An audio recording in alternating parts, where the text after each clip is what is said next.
So it wouldn't be a MrBallen episode if I didn't tell you a story. Yes. This story isn't really on the internet. You have to write them a letter to get access to this story. You set up like a Bond story. I had to like request access through headquarters to hear a story. I don't know where this is gonna go, It's good. but I'm in, dude. Those stories become fully realized in Bad Thoughts, but it seems like you at least had some concepts early on. Oh, some of them have been sitting with me for a while. In part 2, where he's like, we need to sit on that toilet together, the reason that that even exists is I've always loved upsetting my mother, right? And I know there's things that she doesn't want to ever talk about, right? It's so good. He wakes up in the cockpit, has no idea how long he's been asleep for. Could have been a second, could have been days, but he's immediately shocked that, holy cow, I did not crash the plane. That's a great story. All right, today is a very special episode. I'm actually trying out a brand new format, but don't worry, it is not in replace of core MrBallen content. This is in addition to. So we're calling it Storytime with MrBallen, and I'm gonna be interviewing a guest. I've never done that before on any of my shows. This is the first of its kind, and it's gonna be really good. We're gonna look at the art of storytelling, how my guest employs storytelling. We're gonna tell some stories, because of course, it wouldn't be a MrBallen production if there wasn't actual storytelling. And in fact, I'm gonna be telling a story that I've never shared anywhere.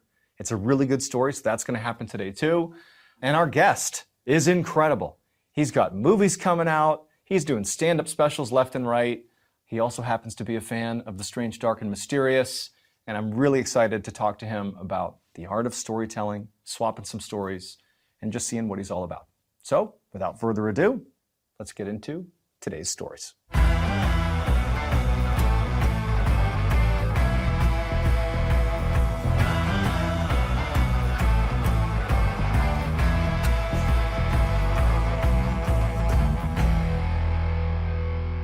This is Storytime with MrBallen. I'm Tom Segura. Tom, welcome to Storytime with MrBallen. Thank you. Thank you for being on the show. And for those who somehow don't know who Tom Segura is, you are arguably one of the hottest comedians, both physically and career-wise in the game. Yep. You are acting, producing, directing. You are seriously everywhere right now.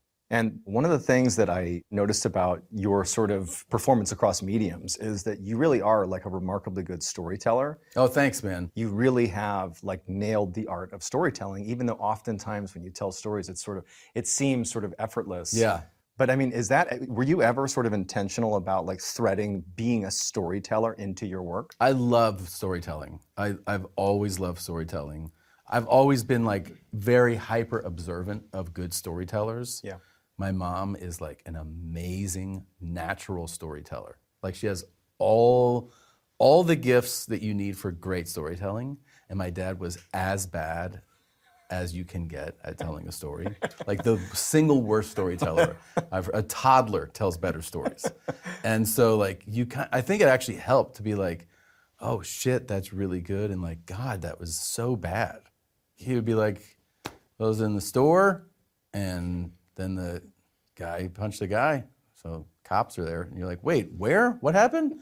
And like her version of that story would be like, there was 100 people in line, which you know is an exaggeration, but like that's part of storytelling, right? Where to punch something up. Sure. And she's like, and it was hot. And this man walked in and he looked dirty, his head was hanging. So she's like painting a picture and you're like, yeah. And then the other guy, he said, move.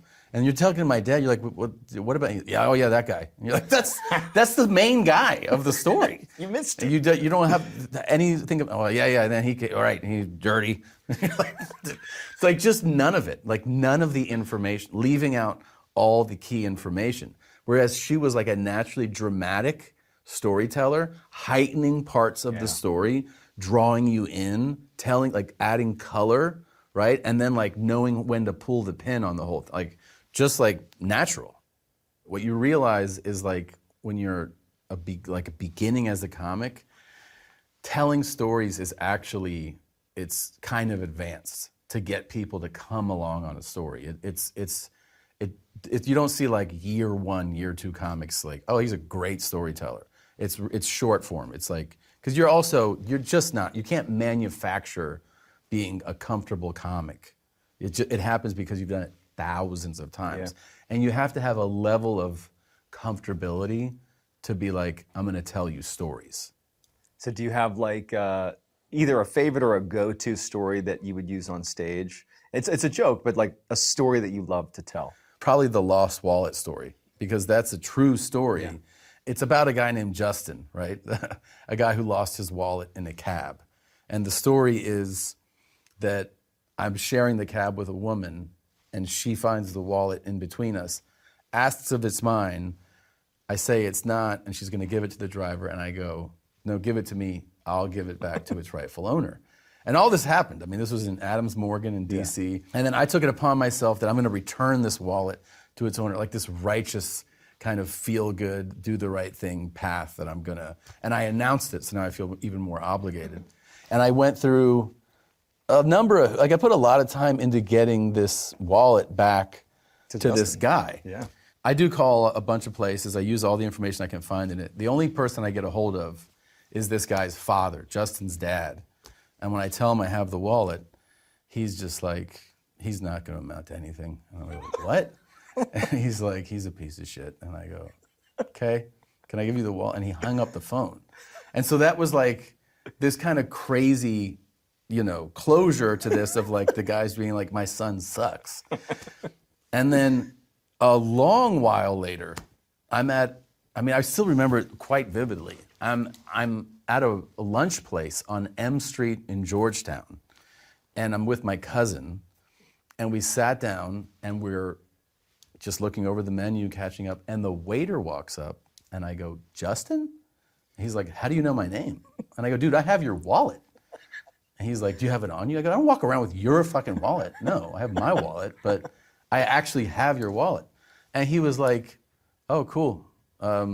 You wanted something to drink? And I'm like, that's all you're gonna say about this, dude? Like I found your wallet in a cab in Washington, D.C. Like, it makes me crazy when somebody's reaction to something is like, and so I ended up telling him to come meet me. Yeah. And he came to the door, and I was like, expecting like, now we're gonna connect. I gave him the wallet, and he was like, cool, thanks. And then he turned around and walked away, and I was like, your dad's right, like, you're a piece of shit. And I shut the door. It's funny, like, so even just now, like, the way you tell a story is you understand that there are aspects of the story that I need to appreciate the context, yes, so that the story matters. And so, like that, you turned it into like context is like the biggest thing of joke telling too. Sometimes, like, I watch comedians that you go like, man, that's really funny. Why isn't that working? Like, why doesn't it work? Because it's not that it's not funny. And then you go like, oh, you need to convey more information at the top, at the setup, for that observation and joke to work.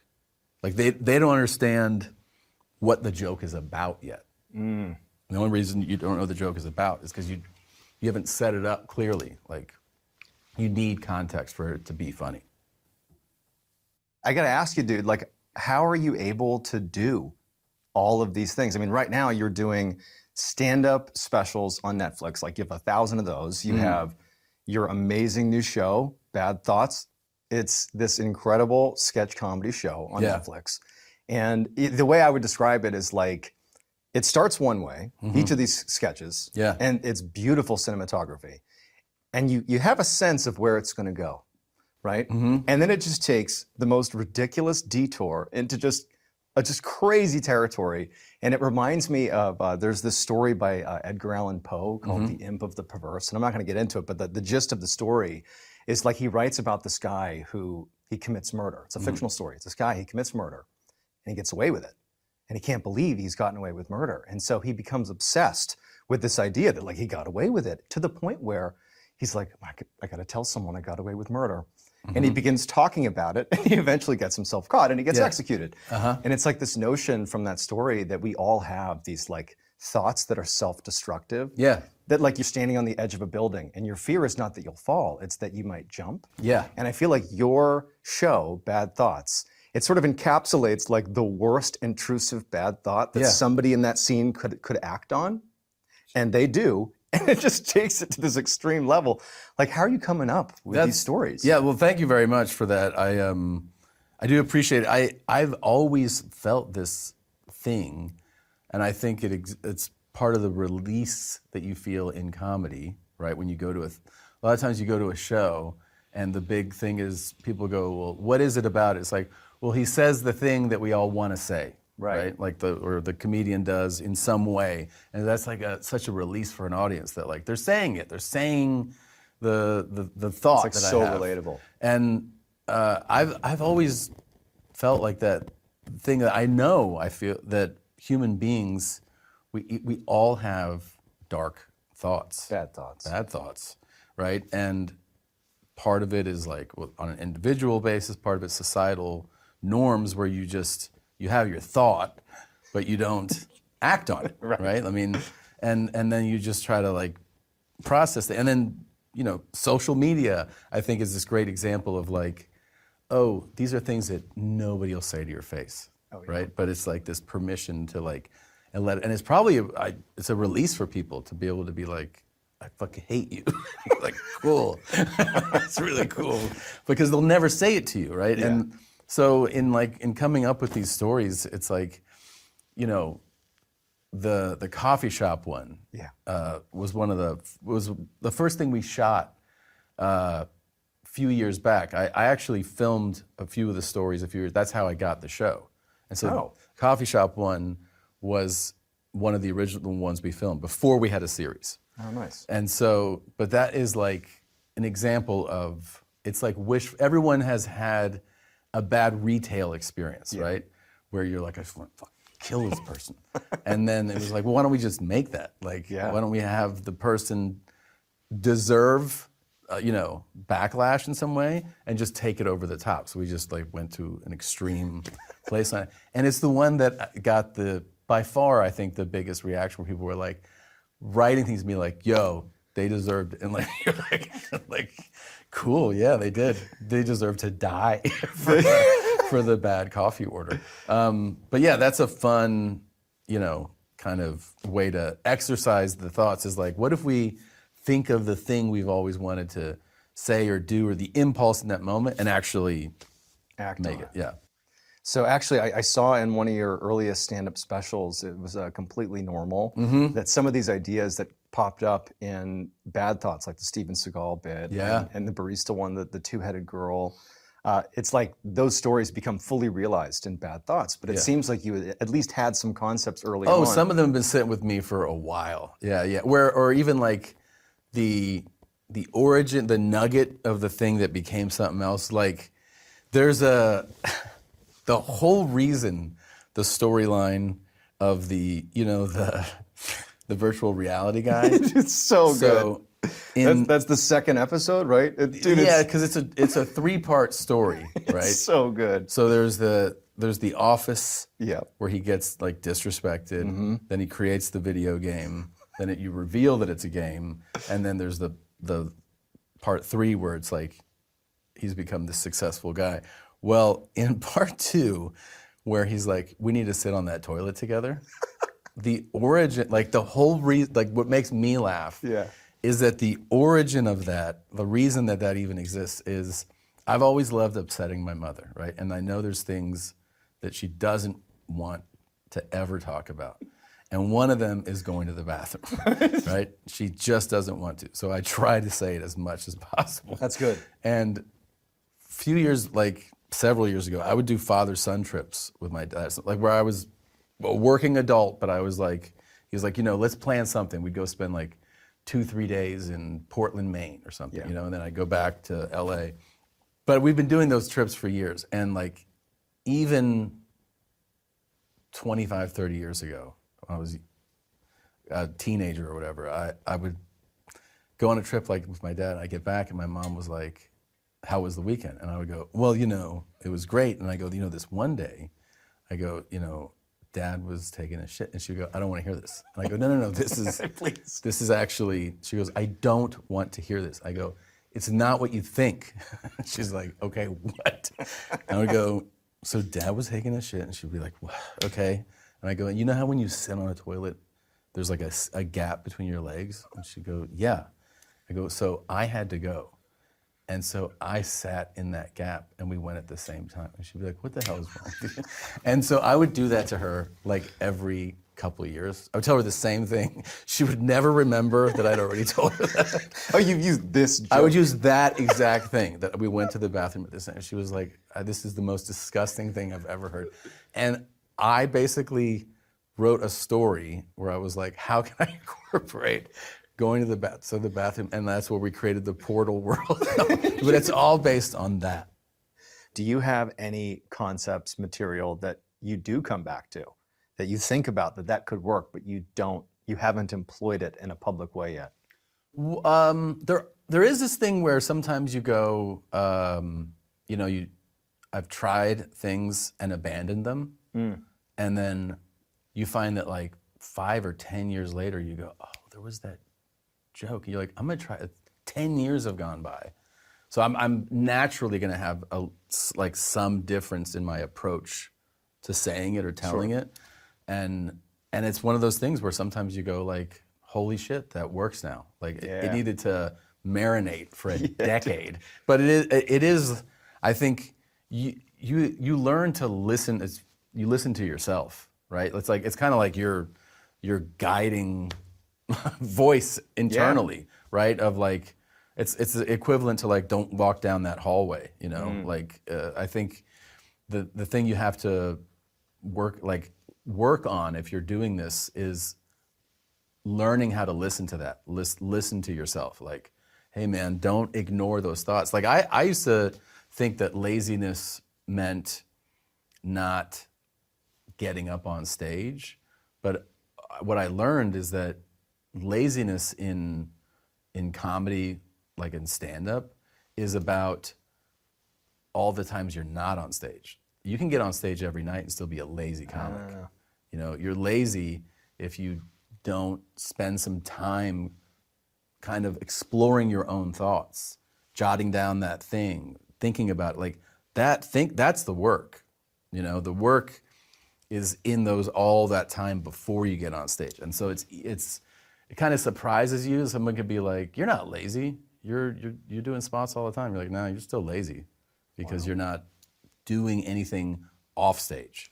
I mean, one thing that's very clear is you see comedians who are stuck, you know, like they're like, I feel stuck here, I'm not evolving. I would bet almost everything that a lot of the people saying that are the ones who are not trying things, not it's like not doing, you always need like something new. New is what makes it exciting and moving.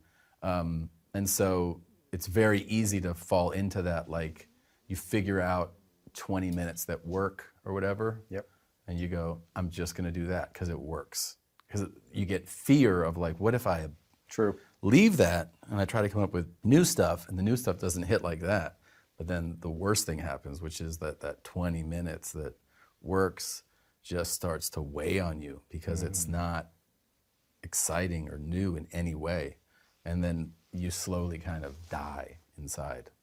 That's why you kind of always want to turn things over. Like I feel like you shoot something or you record a special and then you just go, I'm done with it and I need to come up with more. And then your brain just kind of, you know, you generate more because of the necessity. The idea of like working on material, like going up on stage to a live audience, and not even telling them you're doing this, but like trying a new minute or whatever. Yeah. Is that something that you do? I mean, oh yeah, that's the part you get addicted to. Really? That's the whole drive of doing stand-up. It's thinking of something and going, I'm gonna try this on stage, and then the build of anxiety of will this work or won't this work? The euphoria that you feel when it does work is like unlike any other feeling, which is why I think comedians will do it into their 90s if they live.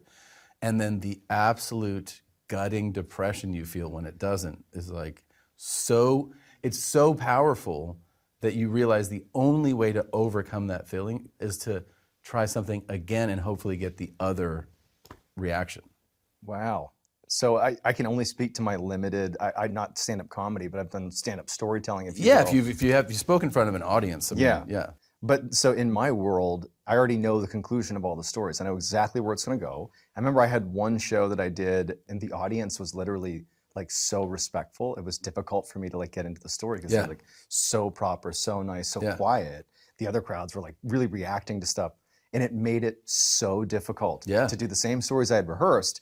I can't imagine having the blow of them being like, "Dude, what was that?" and then getting up and doing it again. Oh yeah, and the thing is, there are audiences even sometimes in stand-up shows, like you don't expect it, but it's not like every crowd's the same.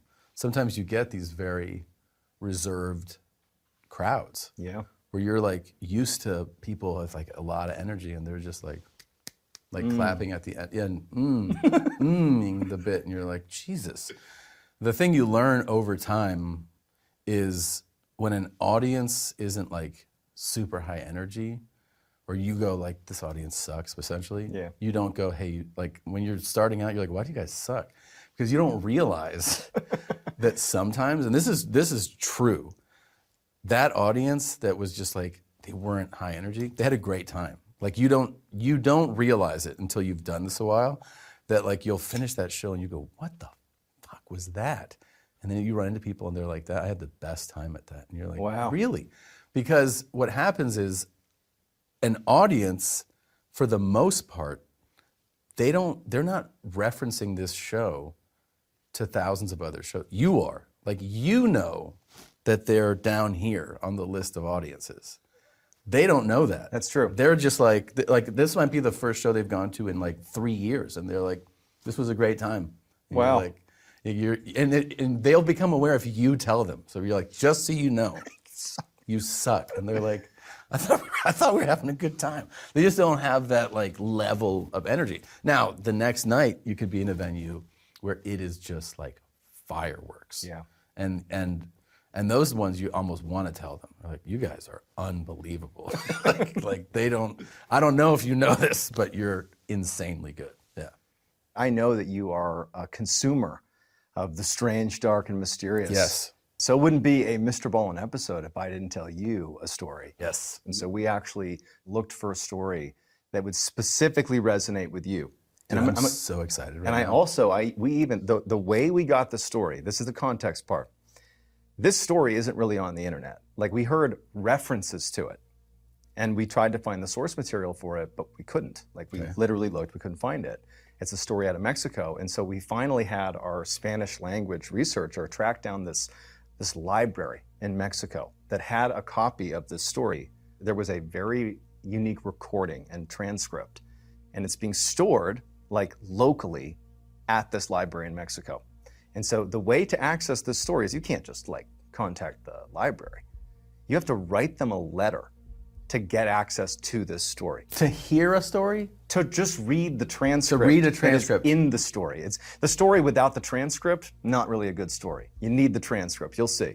So we followed their steps, we contact the library, and we get access to the story, and they're like very weary of what we're gonna do with it, but they're like, okay, be careful with this one, right? Because it's like a sensitive story for Mexico. Okay. So that's the setup. So This is, by the way, let's just stop. Great setup. great setup. I mean, I don't know where this is gonna go. It's good, but man. I'm fucking in, dude. I mean, you set up like a Bond story. Like, pretty good. I had to like request access through fucking headquarters to Dude. hear a story. Okay. So in June of 1976, there's this 23-year-old kid named Rafael Perez, and he's training to be a pilot. And he flies his training missions, if you will. He's a civilian. So he flies his training flights out of this airport in Chimalacán, Mexico. It's about 3 hours inland from Acapulco. And this kid, he's flown many times, but always with another pilot. So he's learning how to fly a small plane, like a Cessna. And on this day in June, he's gonna fly on his own for the first time. The flight profile was very simple. You're gonna take off like you always have, fly in a loop, come back and land. Nothing more to it. You're basically demonstrating you can do it without panicking on your own. Yeah. Right? And keep in mind, in 1976, the controls, the instruments inside of the aircrafts were pretty rudimentary. Like, they didn't have GPS systems. It was sort of like you had like your compass and you had your altimeter, but honestly, a lot of flying was literally dead reckoning, like looking out the window and just seeing where you were, right? So he takes off at 9:15 a.m. It's June 23rd of 1976. He takes off. And right away he notices that it's very foggy, and this was something he knew on the ground, but from a dead reckoning perspective, looking out the window, he's got limited access to reference points on the ground. So he really has not really a good sense of where he is. He's using his instruments and he's sort of guessing when he's supposed to make this turn, to bank around, to come in and land. But on his approach back to the airport, he's successfully done this flight. He can't quite find the airport. He's struggling to see it. But at a certain point, based on his instruments, he realizes he's off course, he's lost. And so he tries calling in with a radio back to the control tower to be like, I'm lost, I'm letting you know, it's gonna take me a minute. He doesn't really hear back from them, it's sort of garbled static. And then he realizes, oh, I need to fly back left. I need to go left. So he takes the yoke, the steering wheel, and he tries to bank the airplane left. But the airplane doesn't go left. It just continues flying level at 7,000 feet in a straight line. And he's thinking, okay, there's clearly some sort of issue here. It's okay. He's not panicking. He hops on the radio and he says, hey, I'm having some issues. I can't go left. He tried going right. Nothing's affecting the plane. It's flying straight at 7,000 feet. He hops on the radio. He starts talking what do I do here? I can't do anything to my plane. And as he's trying to get a hold of anybody who's not getting back in touch with him, but we have his voice being recorded into this radio, the plane actually begins to climb. And he's not pulling back on the yoke. He's not making the plane climb. The plane is climbing on its own. And so it begins to climb, and the way the fog and mist is there was this big, huge cloud that he was basically flying into. So he's ascending up to 8, 9, 10,000 feet. He can't go left, can't go right. He's just going straight up into this cloud. And so he can't see anything. He's in a void. He's totally panicked now. He can't get a hold of anybody on the radio. About the time he's totally obscured in the clouds, he feels this overwhelming tiredness come over him, and he passes out in the cockpit. He wakes up in the cockpit, has no idea how long he's been asleep for. Could have been a second, could have been days, but he's immediately shocked that, holy cow, I did not crash the plane. I know I just fell asleep in the plane. But a couple things immediately become clear to him. First of all, his plane's still flying. He's still in the air, he's still coasting along, right? But he's back down to 7,000 feet. He was climbing before, now he's back down to 7,000 feet. He also looks out the window and there's no more mist or fog or anything like that. It's actually just the open ocean underneath him. And immediately he thinks to himself, I took off from this airport that's 3 hours inland from the coast. If I went in a straight line, and he looks at his clock and it says 11:30. Took off at 9:15, 10:15, 11:15, so 2 hours and 15 minutes from the time he took off. I'm doing the math right. It's below 3 hours. What body of water am I over?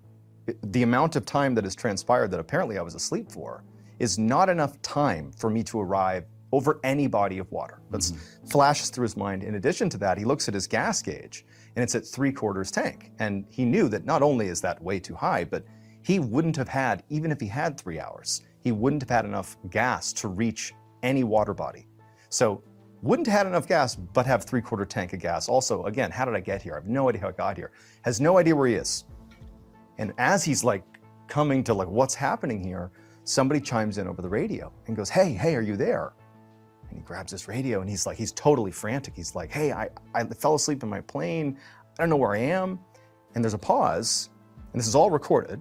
There's a pause, and the guy on the other end, he introduces himself sort of cautiously. He's like, hey, this is Carlos. Are you alone in your airplane? And Raphael's like, of course I'm alone. Where am I? What? I think I fell asleep. I don't know what's going on. And Carlos's reaction is just sort of, okay, well, listen, here's what we're gonna do. You're just off the coast of Acapulco, and for the last hour, you've been flying out over the water. You just kind of showed up, right? And by the way, going back to the timeline, he arrived off the coast of Acapulco now an hour earlier. That was 10:30 in the morning, took off at 9:15. Takes 3 hours to get there. He apparently did it in about an hour and 15 minutes. So he's circling over the water, and Carlos is like, hey, just come into the airport where I am. I'm gonna get you in there, you're gonna land, and we'll talk to you then. And so Raphael is just happy to be alive at this point. He comes in, he lands at the airport in Acapulco, and as soon as he gets off, there's these people in suits that are there to meet him. And they immediately take him, they detain him, put him in a black car. He's asking what's going on, nobody knows, or they don't tell him, and they drive him to a hospital. And he's the whole time saying, I'm so sorry about the craft. Please tell where I flew out of that I'm sorry about the craft. I hope it's not damaged. They bring him to the hospital, they drug test him right away. He's not on drugs, he's sober. And they also have a psychologist come in and they give him a profile, make sure he's sane, and she determines that he is. And so the whole time, Raphael has no idea what's happening. He doesn't know what they're doing. He doesn't understand any of this. And so finally they say, okay, we're gonna tell you what happened. So when you showed up off the coast of Acapulco at about 10:30 in the morning, which no one understands how you got there, it's not possible. You showed up on the radar screen of who you were talking to, Carlos, the air traffic control guy. And he talked to you for an hour while you were out over the water. That whole time you were circling, you were talking to him and it was recorded. And I'm gonna read to you the first thing that Raphael said to Carlos. And you're gonna see in a minute why Carlos's first question when Raphael came to was, is there somebody else in the plane? He said in a very deep, almost robotic voice, when Carlos saw this blip on his radar at 10:30, he said, hey, who is this? You're flying over Acapulco's coast, what's going on here? The voice came back and said, the pilot is speaking, but not of his own free will. We are using him as a microphone. Your equipment is too primitive. It is not important who we are or where we come from, only that we are inhabitants of the same universe. For the next 30 to 45 minutes, the voice being projected through Raphael talked about humanity is the only intelligent species in the entire universe that uses warfare and conducts violence on each other. And you are poised for a nuclear holocaust, and you may be exterminated if this continues. And then at about 11:30, Raphael wakes up, and his voice changed completely. And he's like, oh, what's going on? I think I fell asleep at the wheel. And that's why Carlos is like, wait a minute, I've been talking to you for an hour. And he's like, is somebody else in the craft with you, right? No one has any idea how Raphael wound up over the coast. They examined his plane, nothing wrong with his plane. It really was 3/4 tanks of gas. Didn't make sense how it got there. Nobody knows. Raphael has no idea how he got there. And the Mexican government quickly took this story, buried it, and now you can only access it in this obscure library in Mexico. That's a great story. That's And a great story. so what's your take on what happened? First of all, great job telling the story. Thank you. I mean, there is only one summary you could get. Either this is like I guess it's two. It's either a bipolar or schizophrenic who is having a pretty crazy episode, or there's another being involved, which is more exciting, more entertaining, because we're in the era now of the government being like, yeah, we have stuff. UFOs are real. Yeah, and we have aliens, and they've been here, and other places have them too. And most people just go, oh, cool. Like the thing that we used to make a movie about as being like, can you imagine if there were aliens? And everybody would go like, that would be fucking wild. And then now we're like, yeah, we have them. And everyone's like, yeah. It's very strange, right? Like that there's like congressional testimony I know. about aliens. Nobody's heart even skipped a beat. I thought we would all stop and be like, no way. Nobody cares. I know. Some of the footage that's been released, that some of the videos of these apparent UFOs. Yeah. I mean, either it's incredible CGI, which is entirely possible, but I think the idea that there's this like widespread conspiracy by the government to like what dupe us into believing that maybe that these aren't real or something, it doesn't make any sense to me. No, it doesn't. Do you believe in aliens? I mean, are extraterrestrials, life outside of humans? So for me, it was always like when you have, and I don't even have the full comprehension of it, but when you have some grasp of the idea of the size of our galaxies in the universe, it becomes, for me, it just always felt like too arrogant to be like, it's just us. Yes. I stand with you firmly on that point. Yeah, and then like, I think the natural thing is that you just become naturally more curious, you know? My wife is a huge, like, dude, it's all day. She's like, you know what this guy just said about UAPs? I'm like, I don't know. And she gives me like she'll read back the transcript from like the senator, and I'm like, wow, that's pretty wild.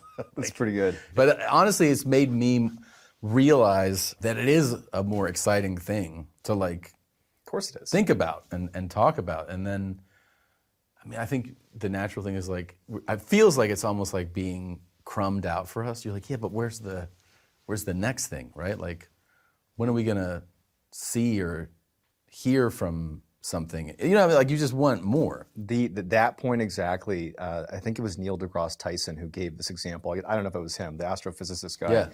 He was like, humans think that if there were alien life, extraterrestrial life on Earth, that effectively we believe we could just simply identify it. That we would view it as like a three-dimensional being, let's say. Right.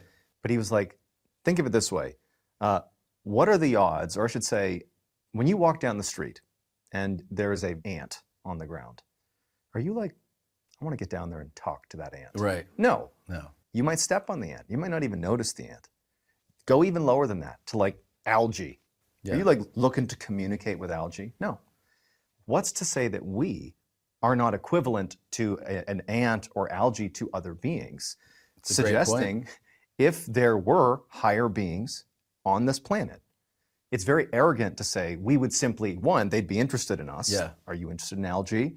Or two, that we could even recognize them as anything close to what we are. Algae and humans couldn't be more different in terms of their makeup. Yeah.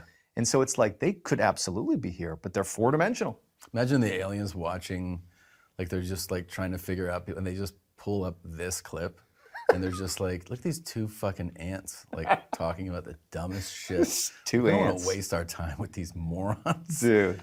There's also the theory that it becomes, you know, it feels like fantasy, but I don't know, you can let your mind kind of embrace the idea that certain humans, you're like, that's a reptilian.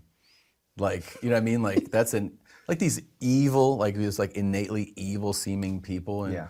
and I don't know, that they're already here. You're like, it's kind of fun to play with that idea. I like to believe, man. Yeah, I do. it's fun. It's fun. So for you, I mean, you've been successful in so many different mediums. You know, you just got renewed for season 2 of Bad Thoughts, Yeah, which is amazing. awesome. You've sort of done like all of it. What's the next chapter? Like you described evolving. I mean, you've done a lot of that. What's next? Honestly, it's, I mean, I keep doing as many of those things as you can. And then I have a movie this summer I'm really excited to do. I've always loved movies. Like I'm a huge fan of cinema. Yeah. And so for me, it's like, I feel like I won the lottery where I get to do a movie. This is so awesome.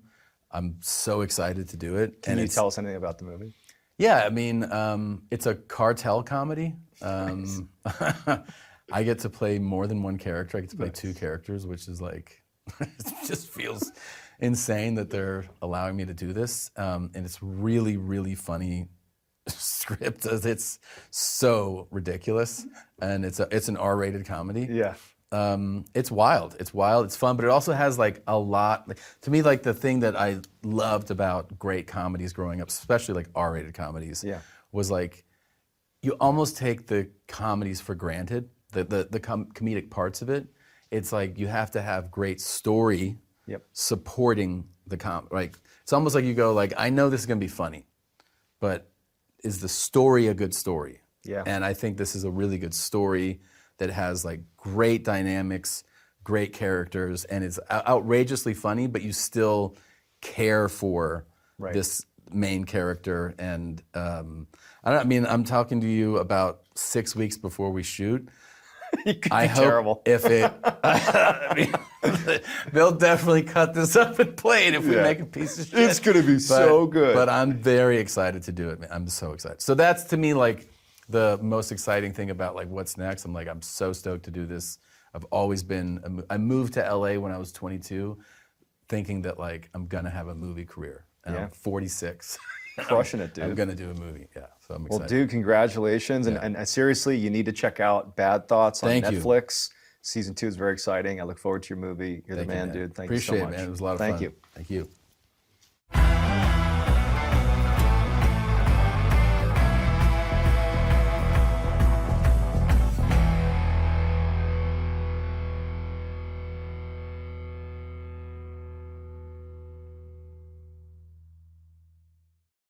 Sometimes the truth is stranger than fiction, and today I'm going to share 2 stories that demonstrate that.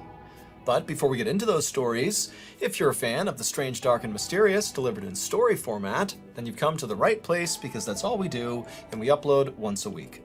So if that's of interest to you, the next time the like button leaves their phone out unattended, go ahead and pick it up and spam passwords over and over again until it locks them out of their phone for a week. Also, please subscribe to our channel and turn on all notifications so you don't miss any of our weekly uploads. Okay, let's get into today's stories.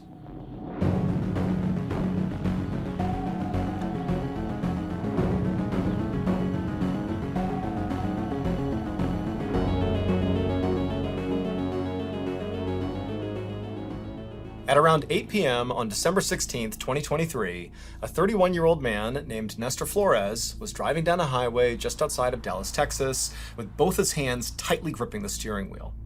Nestor was very stressed out on this ride. All he wanted to do was get home because he was worried that on this ride, he might get pulled over by police. I mean, this was a route he had driven a bunch, and he knew there were loads of state troopers that patrolled the area. And from his perspective, it seemed like they kind of pulled people over all the time. And Nestor had spent the night out with a couple of friends, and he had had a couple of drinks. You know, he didn't feel he had had too much to where he couldn't drive, but he knew if he did get pulled over, he could be in trouble. And then on top of that, in the back of Nestor's mind was the fact that he had had a couple of minor run-ins with the law over the past couple of years. And so he kind of had this fear of police already. And also, Nestor was not born in America. And so he was worried that on top of all that, if he got pulled over, he could risk being deported. And so on whole, Nestor just does not want to see any police officer. He just wants to get home and go to bed. And so as Nestor is doing his best to not draw any suspicion to himself and is trying to follow all the rules of the road, he decides to have a sip of his Diet Coke. And his Diet Coke was right in the middle console. And so as he's driving eyes straight ahead, he reaches down and he grabs the Coke, he pulls it up, he uncaps it, takes a sip. But then as he puts the drink back down, again, he's keeping his eyes on the road, he hits something with the drink. And he feels the drink slosh out of his cup and it hits his hand. And instinctively, he took his eyes off the road and looked down at the Coke, and he managed to put the drink back in its cup holder. And then when he brought his eyes back to the road, there was a deer in the middle of the road. He was too close to swerve out of the way, and so at full speed he smashes into this deer. The deer hits his front windshield and basically caves in the passenger side windshield and flips up and over the back of his car. And Nestor amazingly was composed enough to not swerve wildly post-impact, because he knew if he did that he could run into oncoming traffic or something. And so he just kept on going straight and gradually slowed down and pulled off the side of the road. And as he did, he looked over his shoulder, seeing if this deer was basically lying in the road, or even worse, maybe it hit some other car. But when he looked over his shoulder, the road was clear. There was no deer. Now, even though Nestor was obviously very shaken up at this point, I mean, he just had this horrible car accident with this deer, and he's already on edge about getting pulled over by police. But for the moment, it was just peaceful on the highway. No cops were coming up to him, and he's pulled over to the side. Physically he was okay. It seemed like the deer was okay. It clearly ran off the road or something. And there was damage to his car. I mean, the deer really smashed in the front of his car, and the windshield, especially on the passenger side, was basically caved in. But Nestor was able to see through his side of the windshield, and when he put the car back in drive and hit the gas, the car seemed to drive just fine.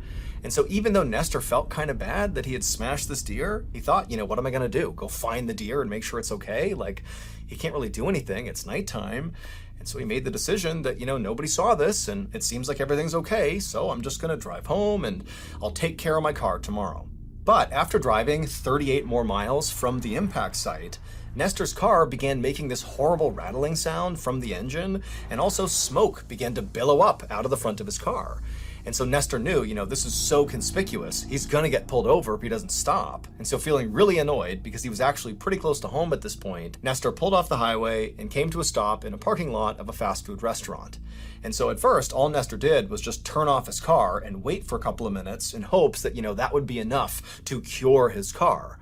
But after a couple of minutes, the smoke continued to billow out of his car, and then when he tried to turn it back on again, the car simply wouldn't start. And so at this point, Nestor knew he had to call a tow truck. But when he reached for his phone was dead, and he didn't have a phone charger in his car, and so he's like, great, I can't even call a tow truck. But then he looked up and saw the fast food restaurant was open, and he decided he would just go in there, and he would ask one of them if they had a charger. So Nestor gets out of his smoking car, he walks into the restaurant, he goes up to the counter, and he asks the person behind the counter, like, hey, my phone's dead, do you have a charger? Do you mind charging my phone? But the employee, they didn't say anything back to Nestor. They just stood there with their mouths open and their eyes wide, staring at Nestor, like they couldn't believe what they were looking at. And so Nestor's thinking, like, what's wrong with this person? Hey, do you have a charger or not? And the employee, who by this point is pale as a ghost, just shook their head at Nestor, like, no, they don't have a charger. And then they just stood there, still staring at Nestor. And so now Nestor is genuinely just furious. I mean, the whole night has completely derailed here. All he wanted to do was get home, and it's like one horrible thing happens after another. And so Nestor was just like, okay, fine. And he turned around and he left the restaurant and went back to his car, thinking maybe if I search the whole vehicle, there's bound to be a charger in there somewhere. And so Nestor gets back into his car, he climbs into the driver's seat, he shuts the door, and as he begins looking around his car for this charger, he begins to feel really sleepy. And actually, he eventually just kind of leans forward and falls asleep in his car. More than 2 hours later, Nestor woke up to the sound of somebody tapping on his window. And so Nestor groggily turned and looked, and it was like the worst case scenario. It was a police officer who was shining his flashlight into the vehicle, clearly gesturing for Nestor to roll his window down. And so Nestor was totally compliant. He rolled the window down and he looked at the officer. And before Nestor could even say anything, the officer said, "Get out of the car." So Nestor, he gets out of the car and he's thinking to himself, why is he acting so aggressively towards me? Like, what have I done here? And so Nestor, he gets out of the car. And again, before Nestor can ask any questions, the officer just says to Nestor, "What happened tonight? Like, what's going on here?" And so Nestor, he knows his car is jacked up and here he is sleeping in the parking lot. And so he turns to the officer and begins explaining the deer story. He was driving down the road, he hits this deer, it went over the top, he didn't see it, he didn't report it. And as he's telling the officer this, he's thinking, oh my gosh, like, is there a law? Like, if you hit a deer, are you supposed to report it? Is that what's going on? Maybe the deer did die and it was in the middle of the road and somebody saw his license plate and now the cop was here. And so Nestor began to panic, trying to explain the logic behind leaving the deer and how sorry he was. He should have stopped. He should have called the police. But the officer finally just put up his hand, telling Nestor to stop talking. And then the officer took his flashlight and he shined it past Nestor at his car. And when the officer did that, the officer immediately grabbed his radio and began barking orders into it, saying he needed backup. And so Nestor's like, what is going on here? Like, this whole night has been such a disaster. Like, what did I do? And so Nestor, he turned to see what the cop was looking at on his car that would elicit such a big response from him. And when he looked at the passenger seat of his car, where the cop's light was now shining, Nestor froze for a second and then just started to scream. It would turn out that even though Nestor believed he had only had, a few drinks and he was okay to drive, the reality was he was completely annihilated drunk and should never have been behind the wheel. And when he was driving on the highway, anxiously trying to get home, well, he didn't hit a deer. He hit a 45-year-old pedestrian named Terry Ivory, and he hit this guy with so much force that Terry went through the windshield on the passenger side and then landed in the passenger seat, minus one leg, which had been severed on impact. And then Terry's dead body sat there in the passenger seat with Nestor having no idea. He thinks there's a deer back there, but there was never a deer. There's just a dead guy next to him. And Nestor just drove 40 more miles with Terry's dead body next to him. And then when Nestor's car began to smoke and make noises, he pulled off the highway to that fast food restaurant parking lot. And then when he went inside the restaurant to try to get a phone charger, the reason that employee was so shocked to see Nestor and could basically not even speak when Nestor was trying to talk to them was because Nestor was covered practically head to toe in blood, Terry's blood. Now, it's not entirely clear why that employee did not immediately call police, but, after Nestor left the restaurant, went back to his car and fell asleep, during the time Nestor was sleeping, someone inside the restaurant did call the police, and that's why they showed up and knocked on Nestor's glass. Nestor was charged with collision involving death in December of 2023. However, his case has not yet been adjudicated. Earlier this year, we announced our very first MrBallen book, a graphic novel. And the release date is fast approaching. It's coming out on October 1st, which also happens to be my birthday. Now, this graphic novel was truly a labor of love. It took us well over a year to put this thing together, and I'm telling you, it's fantastic. There are 4 brand new feature-length stories that I have never told on any of our platforms, so 4 new, and then 5 OG, classic MrBallen stories that have been re-edited and reformatted to fit the graphic novel. So if you haven't done this already, go to book.ballenstudios.com to pre-order a copy of this amazing graphic novel so you can get it the moment it comes out, which again is in just a few weeks on October 1st. And if you're a fan of hearing my voice tell you stories, you're in luck, because I just finished recording the audiobook version of the graphic novel, and I promise you it is not just me, reading the book on tape. It's not that. I actually went wildly off script for every story, spicing them up a bit, to the point where the director was a little bit concerned that I had gone so rogue during this audiobook. But I'm telling you, it wound up making the audiobook really unique. It's basically like its own thing now, and it's a great companion to the graphic novel because it's not just the words, it's like an expansion of what you're seeing on the page. So the audiobook, it's pretty good. So again, if you want a copy of the novel or the audiobook, or both, just go to book.ballenstudios.com. Okay, back to the stories.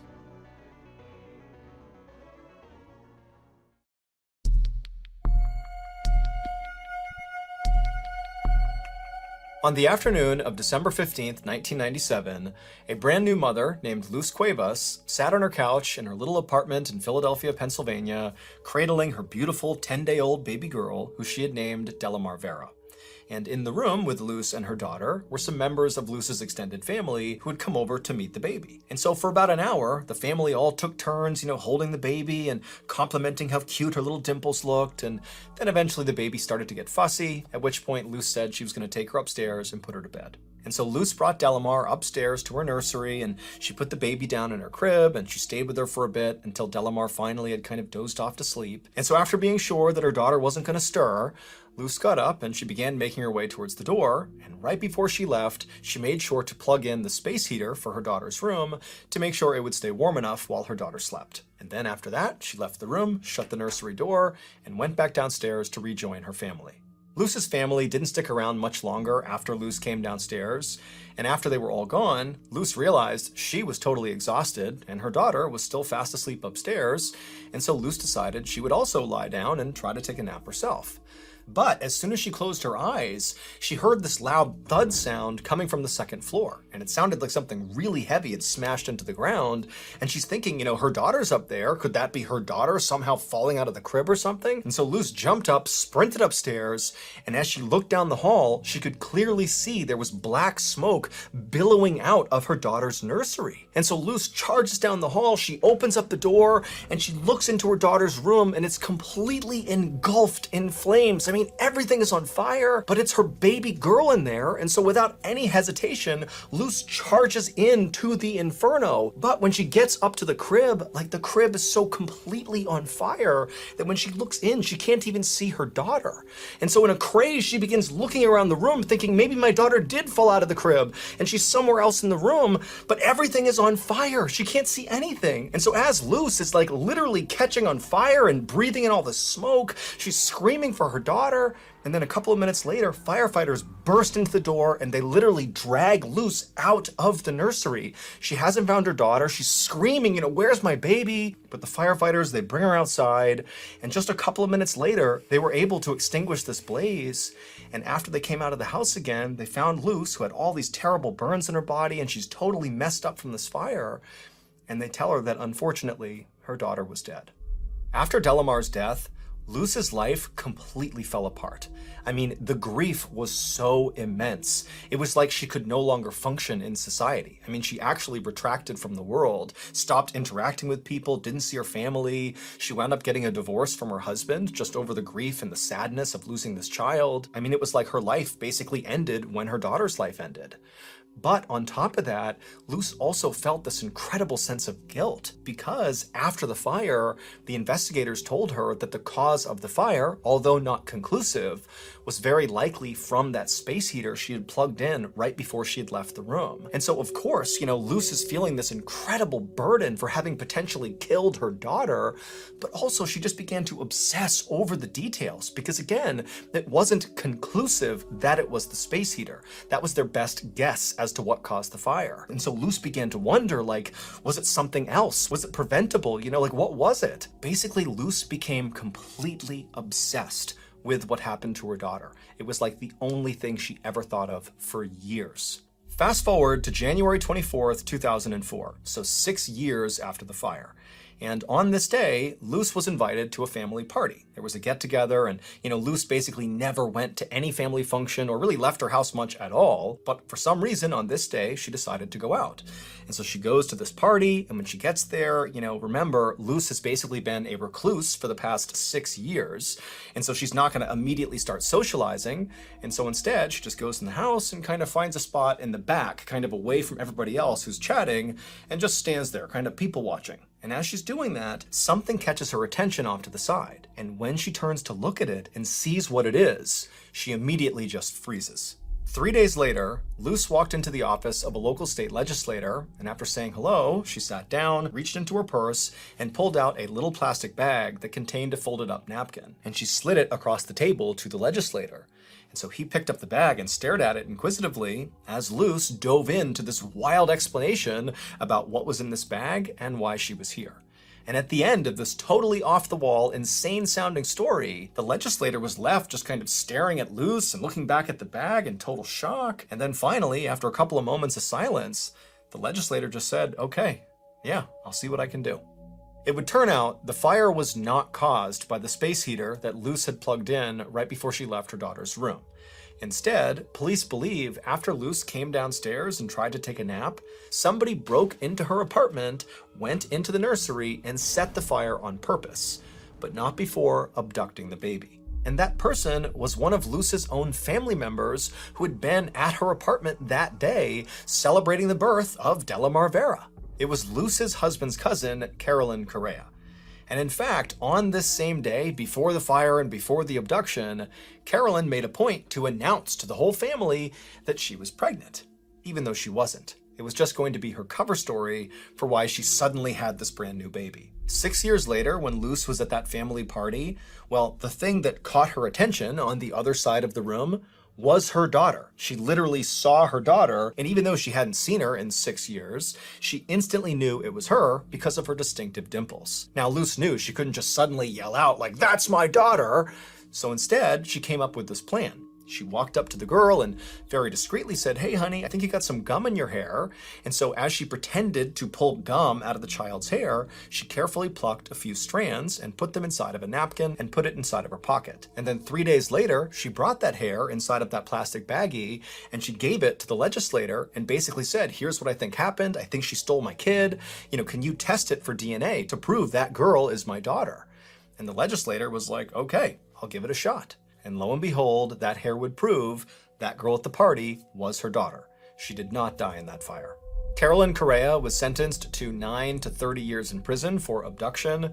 She originally had an arson charge against her as well, but investigators could not actually prove how the fire started, and so they ultimately dropped those charges. Officials also launched an inquiry into how the fire department had handled the original investigation, because Luce had tried to convince fire officials that, maybe her daughter had not died in the blaze, maybe she was just missing, because when Luce went into the nursery, she claimed she couldn't even find her daughter, but investigators had told her that the fire had burned so hot that basically her daughter had been totally incinerated, and that's why she couldn't find her. In the end, though, because of her refusal to ever give up, Luce was ultimately reunited with her daughter, Delamar.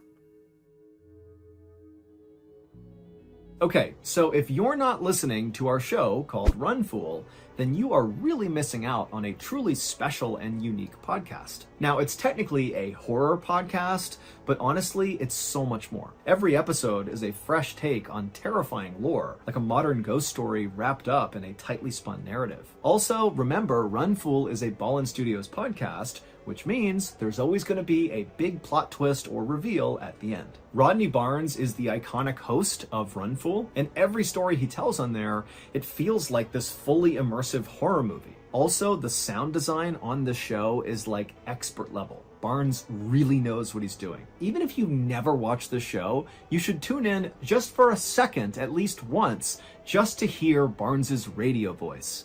It is like the best, most soothing voice I think I've ever heard. So if Run Fool feels like a show you might like, go run and follow the show and start listening.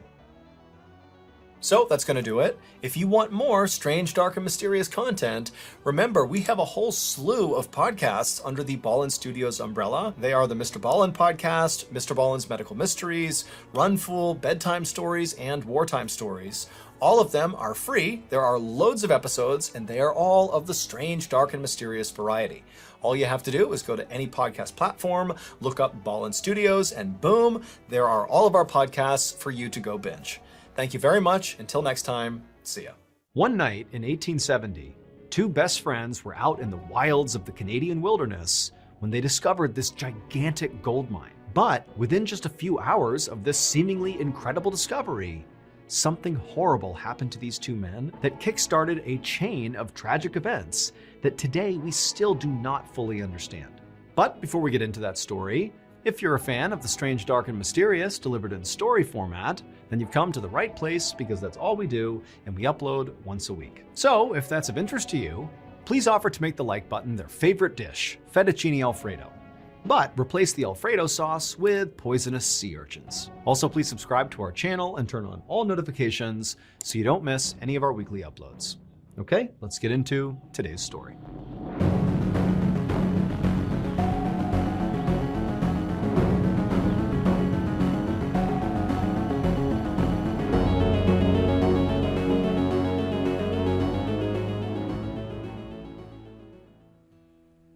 On a spring morning in 1870, a gold prospector named Frank Lemon rode his horse along the shore of the North Saskatchewan River, which is a river that runs through Alberta and Saskatchewan in Canada. Frank was at the back of a line of about a dozen men who had all been hired by a rich investor named Lafayette French. He had commissioned them to search the Canadian wilderness for potential gold mines. And if they found a gold mine, then French would bankroll a full-scale mining operation and pull out all the gold he could, and these men who found it would get a cut of the profits. When Frank had signed up for this job, he had thought it was a great opportunity. In fact, he thought it was such a big opportunity that he had convinced his best friend, whose nickname was Blackjack, to come along as well. But now, after weeks of searching the wilderness for these mines and not finding any, all Frank really wanted to do now was just go home. And so as this group of men continued their ride along the shore, Frank sort of zoned out and just kind of stared off into the forest all around him. And then at some point, as he was doing this, as he was looking off to his right, he noticed amongst the thick trees, there was this little trail, this dirt trail that kind of wound off into the distance. And for some reason, Frank was just immediately drawn to it. And so he pulled on his horse's reins and came to a stop and just stared at this strange trail. Frank thought about how for all this time they've been out here searching for gold, they'd basically only looked in this river and found nothing. And so he thought to himself, maybe the gold is not in the river, but it's maybe out there in the woods. And maybe this trail that he was looking at might lead them to gold. And so Frank turned back around to tell the rest of the group about his big idea, to try to go down this trail here. But when he looked, he saw all the men in the group, except for his best friend Blackjack, had continued on without him. They basically hadn't even stopped when Frank had stopped. However, Frank really didn't care that the group had left him because he was totally over this trip and frankly didn't want to be with this group anyways. And so he just looked over at Blackjack and just kind of gestured towards this trail as if to say, "You want to go this way?" And Blackjack, who was also totally over this trip, just smiled and nodded like, "Yeah, let's go." And so the two men turned their horses and began heading down this thin dirt trail off into the woods. For several hours, Frank and Blackjack continued on this trail deeper and deeper into the forest. You get a picture of very thick trees all around, and it's just this little winding dirt trail on the ground. They had no idea where this trail was going, but there was just something so powerful about this trail. It was like calling them to go. But as they rode along, Frank kept getting this bad feeling. Like he kept hearing what sounded like voices and footsteps right behind them on the trail. But every time he turned, all he saw was Blackjack. There was nobody around them at all. They were deep in the forest. And after a while, Frank kept hearing these noises and he asked Blackjack, like, "Hey, are you hearing that stuff too?" And Blackjack said, "Yeah, I am." But he too would turn around and see nothing. They were all alone. And so eventually, the men convinced themselves that, what those sounds must be is the sound of their party, who's discovered they have, left the group and maybe they're out there looking for them. But Frank and Blackjack really had no intention of rejoining the group. They kind of didn't like the group. And so they said, "You know what? Let's just keep on going." Eventually, the path these two friends were on led them to a stream. And so they stopped, they got off their horses, they knelt down and they scooped their canteens into the water to get a drink. And as Frank did that, he looked into the crystal clear water and he saw nuggets of gold just sitting there in the stream. Frank couldn't believe it. I mean, he's out here looking for gold, but he was not expecting to find it right here in the middle of nowhere, despite, his instinct that maybe the gold was out here. And so he just froze and he's staring at this. He can't believe it. He grabs Blackjack, who hadn't seen it yet, and pulls him over. Blackjack looks, and the two men, they're like, oh my goodness, we've done it. But Frank said, look, before we celebrate, let's see what we're dealing with here. Let's go upstream here and try to find the source of this gold. And so the two men, they got up, they're super excited. They start walking along the side of the stream, looking in the water. And as they're moving upstream, they're seeing all this gold in the water, and it's getting more and more. And eventually they reach this rock ledge. The water was pouring over down into the stream. And literally in the ledge are these massive veins of gold. They had found a gigantic gold mine that clearly nobody else had tapped before. I mean, this could be worth not just millions of dollars, but billions of dollars. And so at this point, the two friends began to celebrate. They were ecstatic. I mean, this is unbelievable. They're jumping around, they're hugging each other. And then at some point, they just kind of stopped and went silent because they realized they now had a big dilemma. So the whole reason Frank and Blackjack were out here in the Canadian wilderness was to look for gold, but they were looking for gold on behalf of the rich investor Lafayette French, which meant they were contractually obligated to tell French if they found gold. And so here they are, they found this massive gold mine, and that's what they're supposed to do, again, based on their contract. But if they did that, French would get rich beyond his wildest dreams from this mine, and yeah, he'd cut them a check, a piece of the profits, but it would be like nothing compared to what French would get from this gold mine. Or, and this is where the dilemma comes in, Frank and Blackjack could hide the fact that they had found this mine, and then they alone could come out here anytime they wanted, take the gold, and become rich themselves. Now, granted, they would have to be kind of subtle about it, because if they started showing up with barrelfuls of gold, Lafayette French is going to find out about it and they're going to be in trouble. But, there was a way to do it where this mine could effectively be theirs and they could get rich. But obviously, there was a lot of risk involved in that second choice. And so Frank and Blackjack decided that, this is way too big of a decision for us to make just on the fly right now. So let's just stay here in the area, let's camp out for the night, and just sleep on this and come to a decision tomorrow. So the two men left the stream and headed over to this clearing that was right nearby and decided that's where they would pitch their camp for the night. Blackjack left to go gather firewood, and Frank began to pitch their tent. And as Frank did that, as he began setting up their tent, he began hearing whispers, kind of like the voices he was hearing as they were walking in on that trail, and they kept thinking it was maybe the group that was looking for them.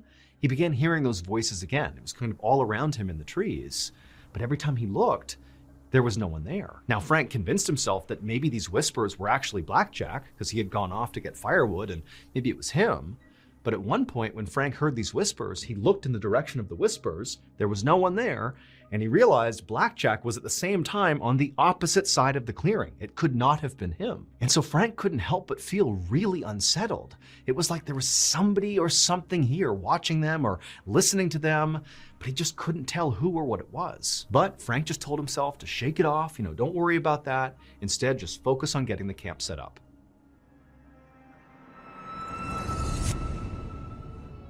We recently launched our newest podcast at Ballen Studios called Redacted, Declassified Mysteries with Luke Lamanna. And so far, you guys are loving it.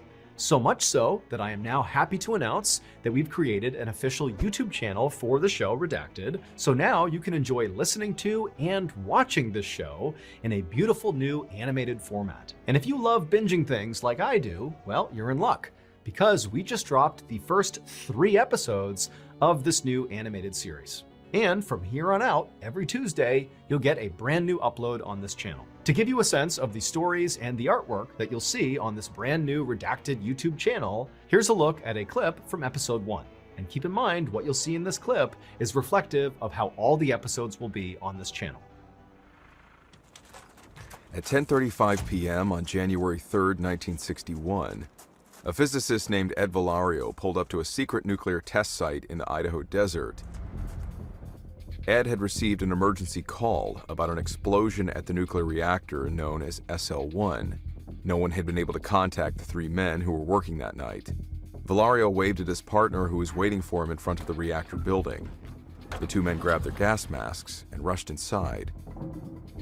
They hurried up 3 flights of winding stairs that led toward the reactor's control room, past pipes and motors and condensers, towards the cramped nerve center that controlled the reactor. The building was completely silent, save for the frantic static from their Geiger counters. Valario glanced down and saw the needle pointing to maximum radiation levels. He'd never seen levels that high before. When Valario opened the control room door, his heart skipped a beat. The scene inside was total devastation. Twisted metal scattered across the floor, clouds of steam hovering above the shattered control board, pools of blood and water everywhere. 2 bodies lay on the floor, bodies so badly mutilated it was impossible to tell who they were. But where, he wondered, was the third man? Then something above him caught his attention. Something on the ceiling. Something that would haunt him for the rest of his life. Head on over to the official Redacted YouTube channel today. The handle is @RedactedMysteries. Make sure you go over there and subscribe so you don't miss any uploads. I will also put a link to the channel in the description below. Wondery Plus subscribers can also watch Redacted on the Wondery app. Okay, back to the stories.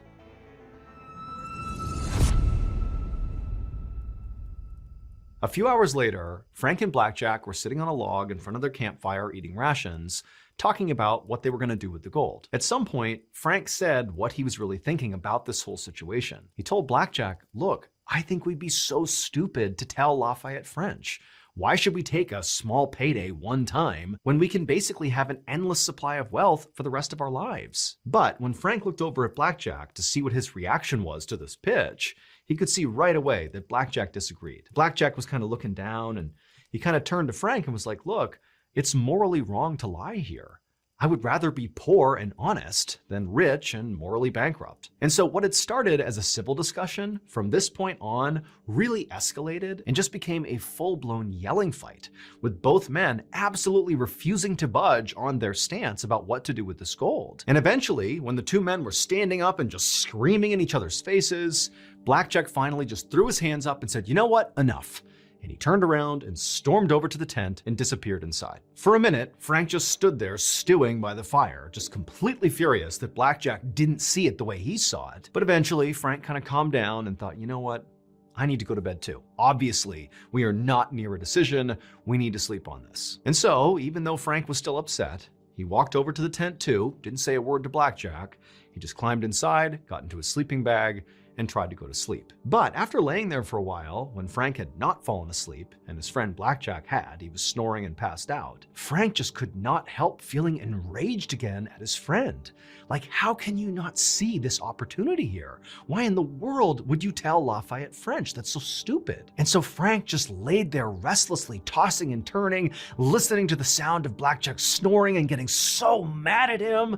And as he did, Frank went from, I need to convince Blackjack in the morning that we need to keep the gold for ourselves, to, I need to stop Blackjack from telling anyone. He is an obstacle. He's not a friend. He's a problem. And as he thought about this, these dark thought loops were going through his head. Frank just became consumed with rage. It was like he couldn't control what he was doing. And in that moment, Frank found himself getting up, walking out of the tent, and grabbing an axe. And before he could even think about it, he had walked back into the tent, raised the axe, and driven it into Blackjack's skull, killing him instantly. A few minutes later, Frank was outside sitting by the campfire looking at his bloody hands, wondering what just happened. How could he have just done what he did? That was his best friend. What had come over him? It was like Frank was a different person. He couldn't understand. But as Frank was sitting there grappling with what he had just done, a twig suddenly snapped over in the direction of the tent. And instantly Frank looked over, like, who's over there? What's going on? And as he looked in the direction of the tent, he began to hear this low, guttural moaning. It almost sounded like a dying animal. And he thought for a second, like, wait a minute, is Blackjack not actually dead? Is that him making that noise? But at the same time, Frank's thinking, that's not possible. I practically split Blackjack's head in half with that axe. He can't be making that sound. But before Frank could even begin to process what he was hearing, This sound, this moaning sound, got louder and it got closer to Frank, like it was moving in his direction, but there's nobody here. And so Frank is horrified, and then right as the sound is practically on top of him, he began hearing those whispers, those voices he had been hearing in the woods on the way out here. Except this time the voices were clear. They were talking to Frank, and they were saying, "You're gonna be tortured for what you did to Blackjack." And then just as soon as these voices began, suddenly they stopped. The moaning stopped, and the entire forest just went deadly silent. And Frank is just stuck there staring in the tent, wondering what's happening. And then the silence was broken by this unbelievably loud, high-pitched, blood-curdling human scream coming from the tent. And it was at that point that Frank just got up and sprinted to his horse and began riding away from the gold, his friend's body, everything. He didn't care. He needed to get out of there as soon as possible. But the second he began blindly galloping through the forest away from this area, he began hearing whispers and heavy footsteps right behind him as if they were following him out of the forest. But Frank was so scared, he didn't even dare turn around to look. He just rode as fast as he possibly could. Hours later, Frank suddenly emerged from the dark forest, and just by absolute happenstance, he arrived right in the town that he and the other gold prospectors had passed through on their way out into the woods. And the moment Frank left the tree line and actually entered into this town, the whispering and the footsteps, which had basically chased him all the way to this point, they stopped. Suddenly, Frank was all alone. Now, by this point, Frank had convinced himself that everything he had heard in the woods, the voice telling him he was going to be tortured for what he'd done, the heavy footsteps, the whispering, the screaming, the moaning, all of it, everything that had caused him to flee was actually the ghost of Blackjack. That after he had killed his friend's spirit had immediately risen and sought revenge on Frank. That's what was happening. And this horrified Frank so much that he didn't care at all about the gold anymore. He just wanted to get out of the spiritual danger he thought he was in. And so as he rode into this village, all he looked for was a church. And when he found the church, he went to the front steps and he sat there waiting for the priest. At dawn, the priest finally arrived at the church and found Frank sitting there looking horrible. And Frank instantly stood up, rushed over to the priest, and began begging him to save him from Blackjack's ghost. Now, at first, as the priest listened to Frank tell his story about this ghost, he just thought that Frank was crazy. But once he got Frank to slow down and sort of go over the details step by step, the priest realized that perhaps there was some truth to this story. It sounded like it was probably true that Frank really did find a gold mine with his friend named Blackjack, and at some point, the discovery of this gold mine prompted Frank to murder Blackjack. But despite the fact that this man, Frank, had just openly confessed to a murder, the priest could only focus on the gold that apparently Frank had found out in the forest. It was like this intense feeling had come over the priest, this darkness that just made him suddenly so greedy.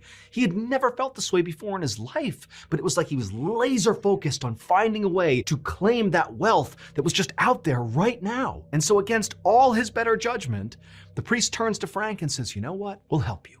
But for right now, you need to get out of town. Get out of here. Don't come back. We'll go out, we'll find Blackjack, we'll give him a proper burial, and that will protect you from his ghost." And so Frank was so thankful to the priest and he took off, not realizing that the priest did not care at all about Frank at this point. All the priest cared about was getting Frank out of the picture so that that gold mine out in the woods could be his. The next day, the priest asked his friend, an outdoorsman named John McDougall, to head off into the wilderness to try to find Frank and Blackjack's campsite.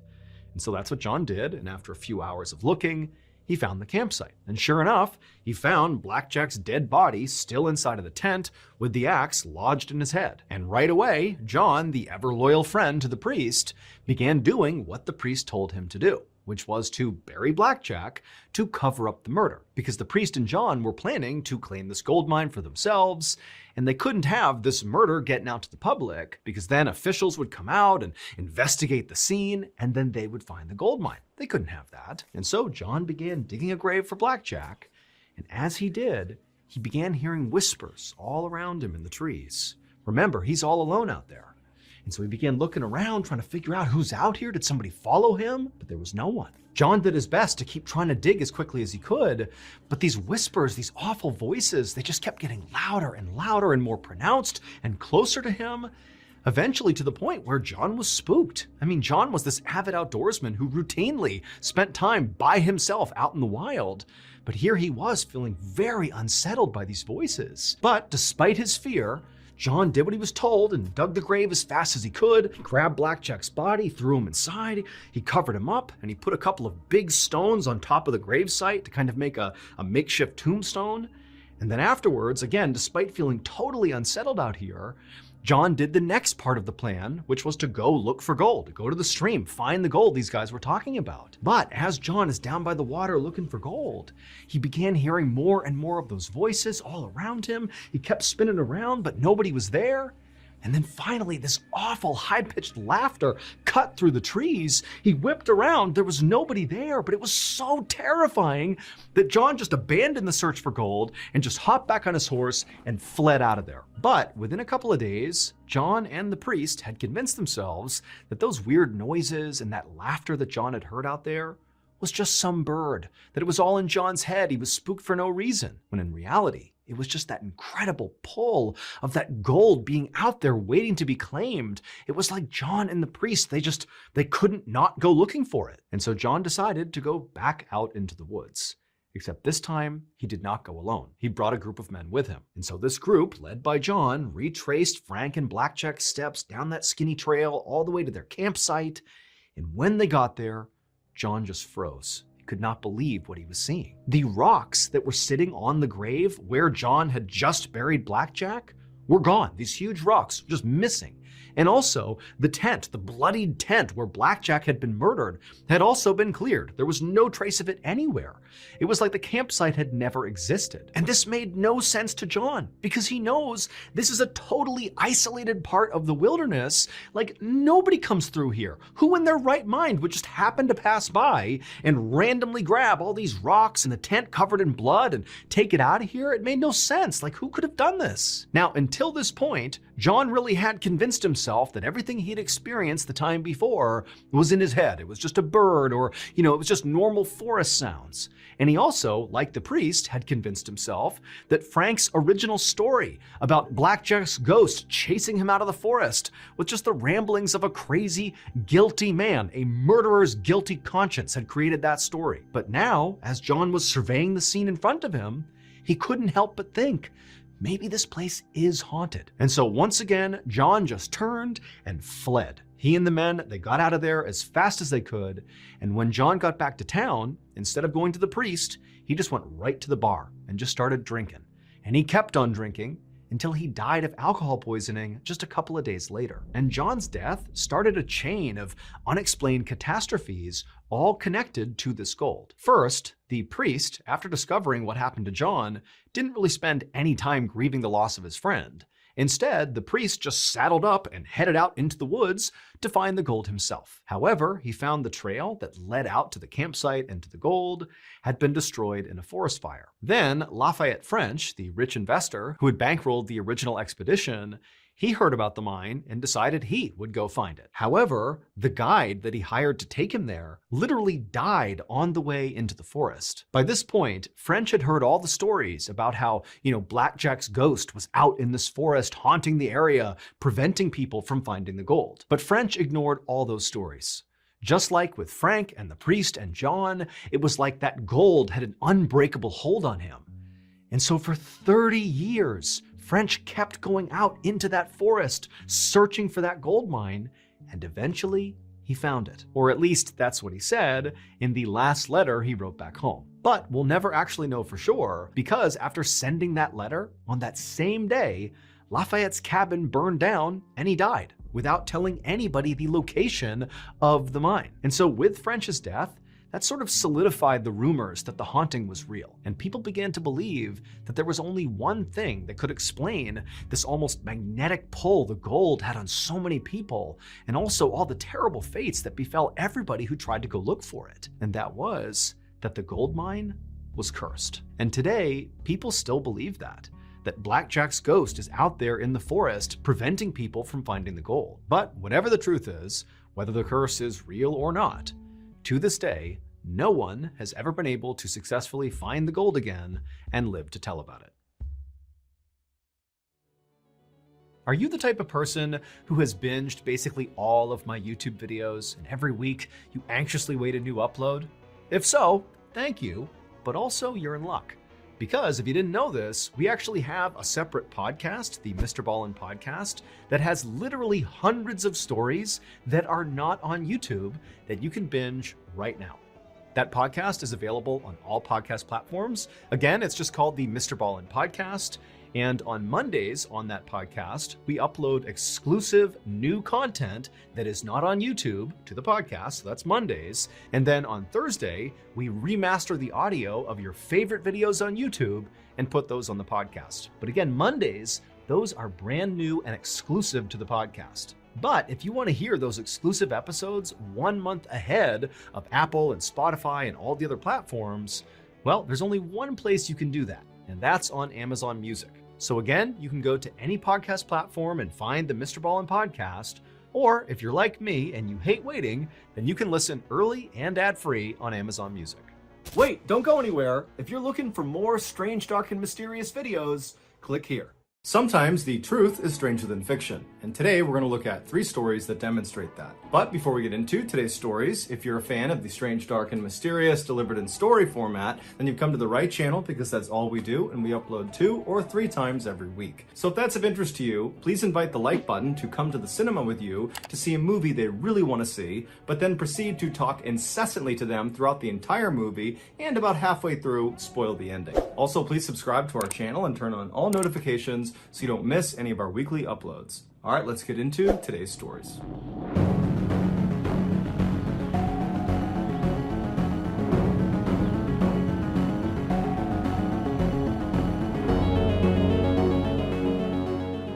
In October of 2014, a 35-year-old woman, who we'll call Olivia, met her husband for lunch at a restaurant in Western New York. The couple had not originally planned to stay at this restaurant for very long, but one thing led to another. They were having a nice time, and before long, it was 6 p.m., and they had been there for 6 hours. And over those 6 hours, both of them had had a lot to eat, lots of bread and pasta and cakes and all sorts of stuff, and they had had some alcohol, but not very much. Olivia had been careful to only have 4 drinks over those 6 hours because she wanted to be able to drive. And her husband similarly limited his drinking so he'd be safe to drive. And so after they got the check and they paid for their meal, they both hopped in their respective cars and they began driving home. As Olivia was making her way home, she unfortunately got a flat tire, and so she pulled off to the side of the road and she called roadside assistance. As she was waiting for help to show up, another motorist happened to drive by and they misunderstood what was happening. They saw Olivia standing outside of her car with the tire popped off, and they thought she'd been in an accident. And so they called the police and reported it. And so the police show up a few minutes later, they pull up right behind Olivia, and when they get out, they ask her, are you okay? Do you need any help? And she would say, oh no, I just had a flat tire. I'm totally fine. Thank you for stopping though. But the police, as they're listening to her speak, they see her eyes look kind of glassy and glazed over like she's drunk. And as she was speaking, they could have sworn she was slurring her words. And so they said, hey, ma'am, have you been drinking tonight? And she would tell them that, well, yeah, I have had a few drinks, but only 4 over the last 6 hours, and I don't feel drunk at all. That has nothing to do with the situation I'm in now. I'm not drunk. But the police were not buying it, and so they put her through a series of field sobriety tests that she managed to get through, but she struggled with enough that it sent up some red flags. And so they made her blow into a breathalyzer. A breathalyzer is a device that uses your breath to register how much alcohol is in your system, also known as your blood alcohol content, or BAC for short. BAC is scored as a percentage out of 100, and while no one should ever get behind the wheel of a vehicle if they are impaired, it is the case that in America, you are allowed legally to operate a vehicle if your BAC is 0.08% or lower. For reference, if a 160-pound female consumed about 3 alcoholic drinks, maybe a little bit more, in the course of an hour, she would most likely have a 0.08% BAC. If that same 160-pound female were to consume, let's say, 8 alcoholic drinks over the course of an hour, she would definitely not be allowed to legally operate a vehicle because she would be very, very drunk. Her BAC would have spiked to 0.2%, which would put her in the range where she would most likely have alcohol poisoning and eventually she would most likely lose consciousness. If this same 160-pound female were to consume 13 alcoholic drinks over the course of an hour, her BAC would jump all the way up to 0.4%, where she's not just drunk and unable to operate a vehicle. At that level, you're talking about potentially dying from consuming that much alcohol. When Olivia blew into this breathalyzer, she fully expected that she would be below the 0.08% legal limit, because after all, she'd only had 4 alcoholic drinks over a 6-hour period, and so that would put her well below that legal limit. But that was not the case. She blew a staggering 0.33%. The cops couldn't believe what they were looking at because they're looking at Olivia and they're thinking at that level, she should be somewhere between losing consciousness and dying. But here she is just standing there talking to us, acting a little bit buzzed. And so they assumed their breathalyzer must have made a mistake. So they went back into their car, got another breathalyzer, did it again, and again, Olivia blew a 0.33% BAC. The officers couldn't understand how this woman had such an extreme alcohol tolerance, but regardless, they charged her with driving while intoxicated and then brought her to the hospital for medical intervention. There, her BAC remained high even after a full day had passed without her consuming any more alcohol. This is around the time that it was discovered that Olivia had a very, very rare medical condition called auto-brewery syndrome, which in a nutshell meant her body transformed glucose from foods, specifically carbs like bread, pasta, that kind of thing, into alcohol. Olivia, who was totally unaware of this condition, had developed this wicked alcohol tolerance because she was basically drunk all the time. Not because she was a heavy drinker, but because she ate carbs. This condition, if left untreated, can do the same damage alcoholism and binge drinking can do to the body. The only way you can treat it is by drastically changing your diet. When Olivia's condition was discovered and made public, the charges against her were dropped, and she would go on to just stop eating carbs altogether. In 1887, 35-year-old Robert Ledru was a very talented detective working in Paris, France. He was so talented that periodically he would get called upon by other police departments around the country to help them solve their most difficult cases. And so that year, there was this coastal town in northern France that had this string of sailors that went missing, and nobody had the slightest idea what had happened to them. And so naturally, Robert was called in to investigate. The night Robert arrived in this town, it was very late and Robert was tired, so he went straight to his hotel and he went to bed. The following morning, he got up and he went straight to the local police department to meet the local officers that he would be working with on this investigation. But when he got there, he was told that the missing sailors case had been lowered in priority because during the night, a murder had been committed down on their beach. And so that was now their main focus. And so they apologized to Robert and said, I'm sorry you came all this way for nothing. But since you're here, do you want to help us in this beach murder investigation? And Robert said, sure. The victim was a middle-aged man named Andre Monet who owned a dress shop in Paris, France. He had recently moved to this coastal town to enjoy the beautiful scenery. When his body was discovered early that morning, it was quickly determined he had been killed by a single gunshot wound to the chest, where the bullet actually went clear through him out the other side, but they hadn't found the bullet. There were no suspects, there were no leads, there was no clear motive. However, they were able to rule out robbery because there was still money in Andre's pockets. And so Robert and the other local officers left the police station and made their way down to the beach, where they began examining the area where Andre had been found. The local officers focused on looking for the bullet, while Robert decided to walk a little ways down the beach to see if there was any evidence that had been overlooked in the initial search. And after only walking a very short distance, Robert noticed some barely visible footprints that appeared to pass right by where Andre's body had been found. And these footprints, they continued past that area and then up a flight of stairs up onto the road where they disappeared. Robert called over the other officers and told them to make plaster casts of these footprints so he could analyze them. What that meant is the officers would literally just pour liquid plaster inside of these prints, and then when they dried, they would pull that plaster out, and it would literally be a 3D model of the foot that had made the prints. And so as the officers are working on these casts, Robert says to one of the officers that these prints looked really odd to him, like they were familiar in some way, but he just couldn't place where he had seen them before. Less than an hour later, when the plaster had dried, the officers pulled them out and they handed them to Robert, and as soon as Robert looked at them, he physically reacted to what he was seeing. It was like he was disappointed. And then without saying anything, he just walked down the beach with these plaster casts until he got to this secluded area where he sat down. And he sat there for hours and hours, just staring at the plaster casts, seemingly unaffected by the sun that was blazing down on him the whole time and the tide that was very quickly creeping up on him. The local officers who were watching this, they didn't know anything about Robert. All they knew is his reputation, which is he is this totally legendary detective, and so they didn't dare question his methods, even though this seemed really odd what he was doing. Finally, by mid-afternoon, Robert would put the cast down, he would stand up, and he would walk back over to the mystified local officers. And when he walked up to them, he would say, "There's no reason to stay at the beach any longer or interview any more witnesses. I think I've solved the case."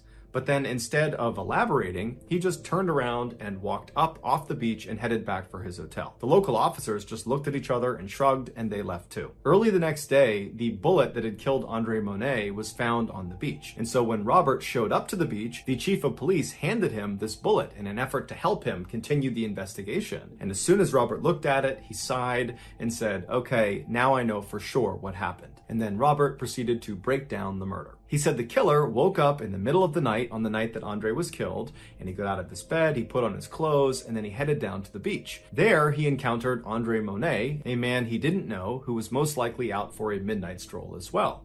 The two men struck up a friendly conversation, but at some point it turned into some sort of quarrel, at which point the killer drew his pistol, shot Andre in the chest, and then fled the scene. Robert told the local police chief that the reason he knew all these details is because he had been the killer. He killed Andre Monet. But he didn't do it on purpose, and he didn't remember, because he killed Andre Monet while he was sleepwalking. He told the chief when he was given those plaster casts of those footprints, he knew immediately why he thought those prints looked so familiar. Because as soon as he looked at the casts, he could tell whoever had made the prints was missing a toe, and as it happened, Robert was missing a toe. So those prints looked exactly like his footprints. And that morning, when he had woken up in his hotel room before even going down to the beach, he had noticed that his shoes and his socks, which were next to his bed, were sandy and damp. And he thought that was so strange because he couldn't remember how they got that way, but he was too busy to investigate. And that night, after he had sat all day looking at the casts and then left the beach, leaving the local police officers totally mystified, he had gone back to his room, and the first thing he did was get his revolver out from under his pillow, and he discovered that one bullet was missing, and he always kept his revolver fully loaded. And so he spent the rest of the night trying to convince himself that this was just one big coincidence. But the following morning, when he was given that bullet, he knew immediately that this was not a coincidence. The bullet that had killed Andre Monet was the same type of ammunition that he loaded his revolver with. And so he had to be the killer. He had effectively caught himself. The police were totally shocked and did not believe this at first. More specifically, they didn't want to believe that Robert, their star detective, was behind this horrible homicide. But eventually, after examining all the evidence, they agreed he had to be the killer. But to test whether this really was sleepwalking and not some elaborate cover-up by Robert, they decided to conduct an experiment. Robert, who was fully cooperative with the investigation, was told to sleep in this jail cell where he would be monitored 24/7 by armed guards, and in this cell with him would be a revolver loaded with blank rounds, and he was told to keep it under his pillow. For the first couple of days, nothing happened. Robert never touched the revolver during the day or when he was asleep.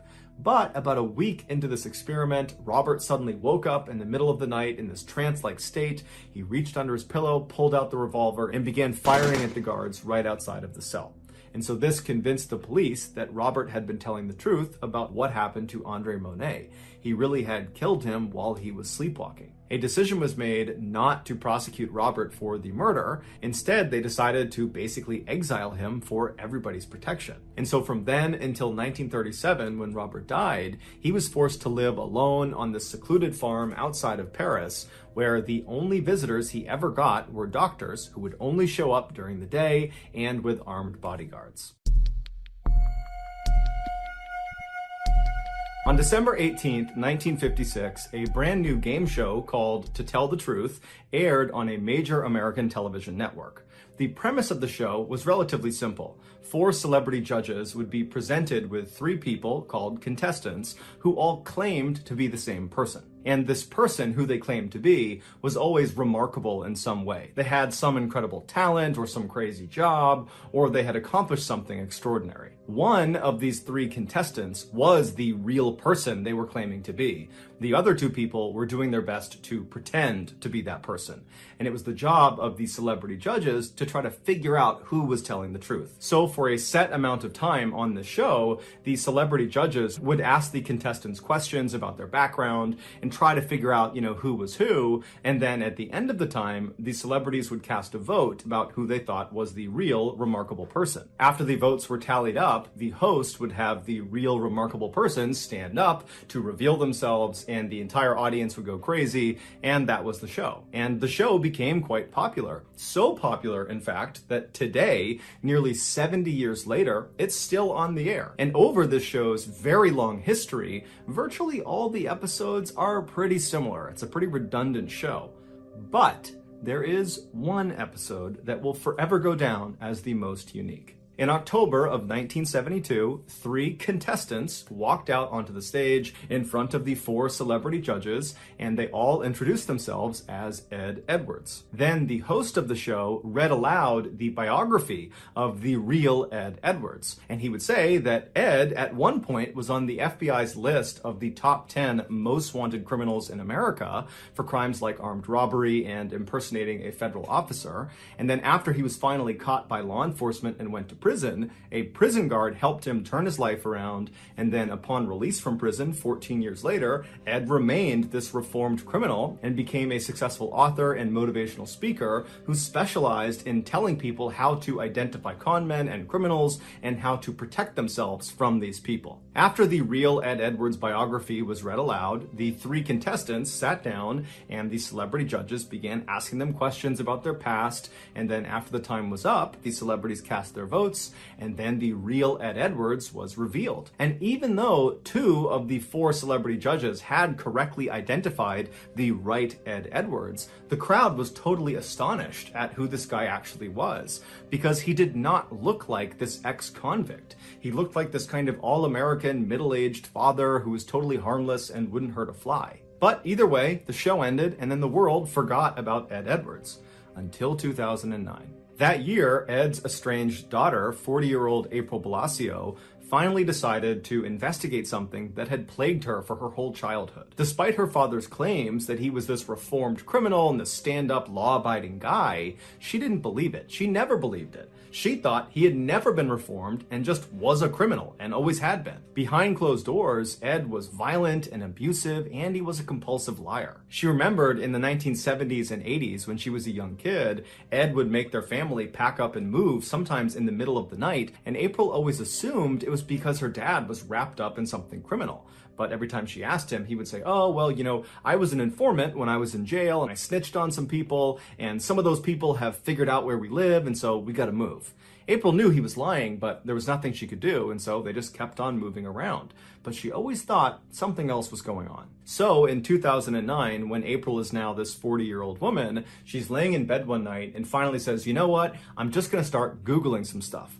So she hops in her laptop and she starts typing in the different names of towns that she and her family lived in as a kid. And then after she'd write the name of the town, she'd write unsolved mystery or unsolved crime, and she would see if anything popped up. And so as she began looking, she found one in 1980. It was an unsolved murder in a town called Watertown, Wisconsin, that happened right around the time that her family very briefly lived in this town. There was this young teenage couple that had left this wedding and they had driven down this dead-end road, and they were just kind of enjoying each other's company when an unknown assailant who matched the description of Ed Edwards walked up to their car, broke in, shot them both to death, and then disappeared. And so on a hunch, April called the Watertown Police Department the following day and told them that, I think my father might have been responsible for this double homicide. It's just a hunch, but he matches the description. We were there in this very small window of time when it happened.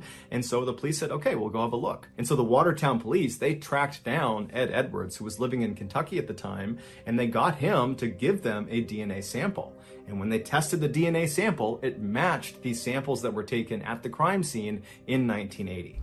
And so Ed Edwards, he was arrested and brought back to Wisconsin, and as soon as he was in custody, he confessed to the murder. And then he requested the death penalty. But he was told the maximum punishment for this crime was life in prison. Ed didn't like this, and so he confessed to another double homicide from 1977 in Ohio, where he killed another teenage couple, thinking that would give him the death penalty. But through a loophole, they said, well, actually, that still won't get you the death penalty. You're still facing life in prison. And so frustrated, Ed revealed a third murder he had perpetrated. In 1996, he had killed his own foster son for the insurance money. And so for this crime, he was eligible for capital punishment, and so he was sentenced to death. But he would die of natural causes 2 years later in 2011 before the state could execute him. Since his death, cold case investigators and members of his own family have theorized that Ed Edwards is almost certainly responsible for more killings beyond just the 5 he happened to confess to. In fact, many people believe Ed Edwards could actually be the infamous Zodiac Killer, who's one of the nation's most notorious uncaught serial killers that killed 37 people in Northern California in the 1960s and 1970s. If this is true, then Ed Edwards did not become a killer after he was on that game show in 1972.